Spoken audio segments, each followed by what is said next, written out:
EAMCET counselling లో సర్టిఫికెట్ల పరిశీలన ముగిసిందన్నారు ఎంసెట్ క్యాంప్ ఆఫీసర్ శ్రీనివాసన్. 63,000 మంది విద్యార్థులు వెరిఫికేషన్ కు అటెండ్ అయినట్లు చెప్పారు. లాస్ట్ ఇయర్ తో పోల్చితే ఈసారి ఎక్కువ మంది హాజరైనట్లు తెలిపారు. ఎన్ని కాలేజీలుంటాయనే విషయం ఈ నెల 28న తెలుస్తుందని, వెబ్ ఆప్షన్లతో పాటు సీట్ల అలాట్మెంట్ విషయం కూడా 29 తర్వాత విద్యార్థుల సెల్ నెంబర్ కి మెసేజ్ పంపిస్తామన్నారు.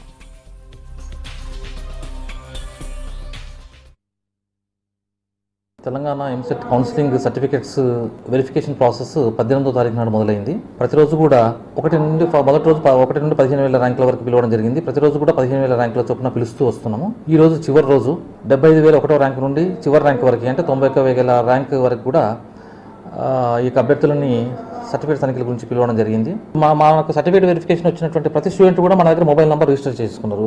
కాబట్టి ఎప్పటి నుండి మొదలవుతుంది ఆప్షన్ ఎంట్రీ అనేటువంటిది రిపీటెడ్గా మెసేజ్ వెళ్తాయి. మనకు డేట్ డిసైడ్ అయిన తర్వాత ఏ ర్యాంక్ నుండి ఏ ర్యాంక్ వరకు ఏ రోజు చేసుకోవాలి ఆప్షన్ ఎంట్రీ, ఆ తర్వాత చేంజ్ ఆఫ్ ఆప్షన్స్ ఎప్పుడు చేసుకోవాలి, వాళ్ళకి అలాట్మెంట్ ఎప్పుడు వస్తున్నది, ఈ వివరాలన్నీ కూడా మన దగ్గర ఉన్నటువంటి మొబైల్ నెంబర్స్ ఏవైతే రిజిస్ట్రేషన్ చేసుకున్నారో వాటి అన్నిటి కూడా SMS వెళ్తుంది.